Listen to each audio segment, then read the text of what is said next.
राष्ट्रीय कृषक दल के राष्ट्रीय अध्यक्ष महंत प्रसाद रेड्डी के बताना चाहता हूं देशवासियों, मंडल कमीशन पर माननीय डॉक्टर लक्ष्मण यादव ने जो कल एक वीडियो जारी किया, वह वीडियो देख करके मुझे बड़ा आश्चर्यचकित हूं कि इतिहास को भी भुलाने का काम डॉक्टर लक्ष्मण यादव ने किया। जरा विचार रखते हैं तो स्पष्ट रूप से भारत की जनता के सामने रखना चाहिए कि हमारे भी मरहूम माननीय मुलायम सिंह, माननीय चंद्रशेखर जी, माननीय देवीलाल जी, माननीय कांशीराम जी 9 अगस्त सन 90 को वोट क्लब के रैली पर मंडल के विरोध में, बीपी सिंह की सरकार के विरोध में जो रैली कर रहे थे, उसका वर्णन आपने कहीं नहीं किया।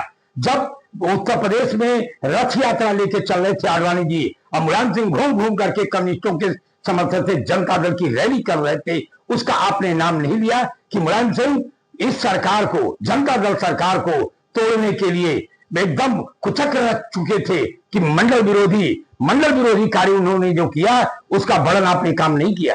आपने बताया कि काशीराम ने मंडल विरोधी काम क्यों किया। काशीराम भी पार्लियामेंट में 2 मेंबर रख करके 7 नवंबर सन 90 को पार्लियामेंट में बहस हो रही थी, उसका जिक्र लक्ष्मण यादव ने किया कि जनता दल को पत्थर कौन मार रहा था और फूल कौन बरसा रहा था।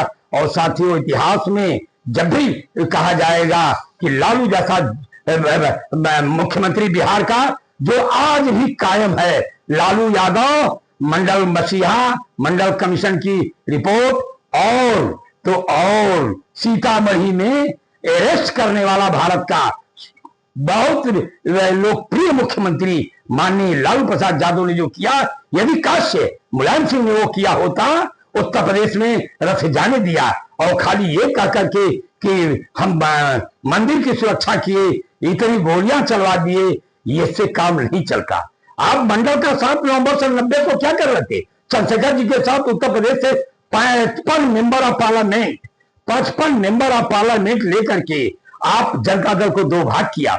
और जिस कांग्रेस की बात करें जो मंडल विरोधी था, उसके समर्थन से माननीय मुलायम सिंह ने 91 तक सरकार चलवाया।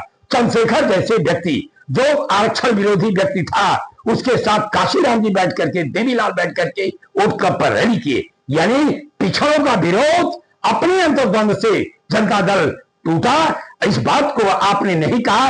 ये बहुत ही इतिहास में पन्नों में लिखा जाएगा कि काशीराम, जो हम खुद काशीराम जी के साथ 89 में चुनाव लड़ा था, 1700 वोट से मैं धानापुर से चुनाव हारा, लेकिन मंडल कमीशन की रिपोर्ट लागू करने के लिए हम लोग युद्ध स्तर पर बहुजन ने संघर्ष किए थे। लेकिन जब काशीराम 9 अगस्त सन 90 को बैठे तो चाहे पिछड़ा मर्माहत होकर के बहुजन समाज पार्टी से हम लोग इस्तीफा देकर के भगे। और काशीराम, देवीलाल और चंद्रशेखर, जिसको मुलायम सिंह ने समर्थन देके प्राइम मिनिस्टर बनाया, यह इतिहास के पन्नों में भूलेगा नहीं। जितना चंद्रशेखर जी ने 84 में 2 एमपी मेंबर ऑफ पार्लियामेंट की पार्टी भारतीय जनता पार्टी, 6 अप्रैल सन 1980 में जिसका गठन हुआ, 84 में 2 मेंबर केवल पार्लियामेंट के आए थे, उसको बीपी सिंह के संयुक्त मोर्चा की सरकार में गठबंधन करके चुनाव लड़ा के ये गुरुजी कहते चंद्रशेखर जी 89 सीट तक ले गए। और जब 89 सीट का 7 नवंबर सन 90 को समर्थन वापस लिया, 7 नवंबर को सीतामढ़ी में जब आडवाणी जी की गिरफ्तारी हुई, तब उन्होंने कहा, अटल जी ने, एक हाथ पर दही एक हाथ पर आग लेकर के सरकार नहीं चलेगी। आडवाणी जी या तो रथ निकालिए या तो सरकार चलाइए। और हुआ वही जो इतिहास के पन्नों में तो डॉक्टर लक्ष्मण यादव मंडल कमीशन की रिपोर्ट लागू करने में, जनता दल को तोड़ने में, पूरे भारत के इतिहास में मरहूम माननीय मुलायम सिंह, माननीय चंद्रशेखर जी जो जनता दल के भीतर रहकर के भीतर घात किए, 7 नवंबर सन 1990 में जो सरकार गई, उसके लिए पर्सनल रूप से भारत के इतिहास में माननीय मुलायम सिंह को कोई क्षमा प्रार्थी नहीं होगा। इसके लिए बाकायदे इतिहास कायम है। यदि इस बात के ऊपर गवाह लिपिबद्ध चीज पर लिखा गया कि मंडल की लड़ाई चंद्रजीत यादव से लेकर के सामाजिक न्याय की लड़ाई लड़ी जा रही थी, सामाजिक न्याय की लड़ाई लड़ रहे थे माननीय बीपी सिंह, चंद्रजीत यादव और सब तमाम पिछड़े साथियों, और सामाजिक परिवर्तन की लड़ाई लड़ रहे थे काशीराम जी, और सामाजिक समरसता की लड़ाई भारतीय जनता पार्टी लड़ती थी। स्टेटस को स्थिति और तो और डियर प्राइम मिनिस्टर तो धूप का पुंजा है। इनकी बातें न करिए।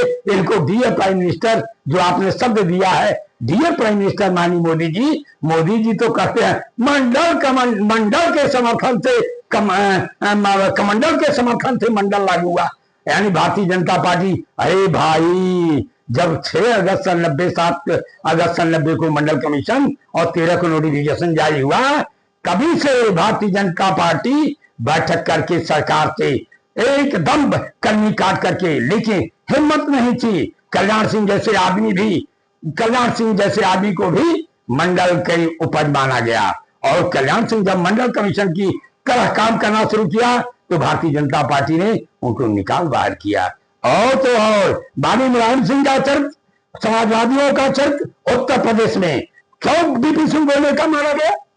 छरीराम डाकू हत्याकांड में बीपी सिंह का उत्तर प्रदेश में मुख्यमंत्री कार्यकाल देते थे मुलायम सिंह, और भाग करके जान बचा रहे थे मुलायम सिंह।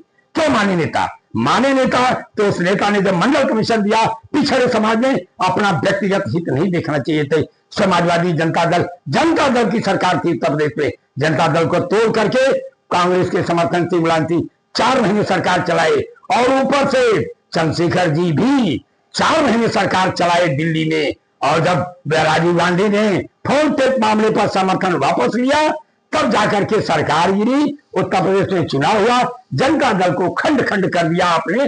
सामाजिक न्याय की शक्तियों को कमजोर करने का काम उत्तर प्रदेश में माननीय मुलायम सिंह ने किया, और उसका नतीजा है कि उत्तर प्रदेश में मायावती, उसके बाद कल्याण सिंह फिर मायावती, कल्याण सिंह। लेकिन मुलायम सिंह जब सरकार चलाए तो अपनी विधानसभा अध्यक्ष के सेनाती पार्टी को रखे। क्या बात करते हैं? आडवाणी जी को बार-बार कोड करते थे, लेकिन इतिहास के पन्नों में आज आपने बहुत दुख के साथ मुझे कहना पड़ रहा है, लक्ष्मण यादव जी, सामाजिक न्याय और जाति जनगणना पर जो कांग्रेस, राजीव गांधी 2004 की कांग्रेस की बात मैं कर रहा हूं, पिछला कांग्रेस के इतिहास को छोड़ दीजिए।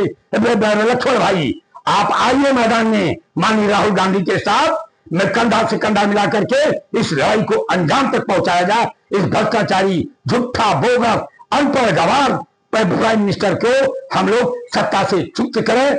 इसी में देश का भला है, हम पिछड़ों का भला है।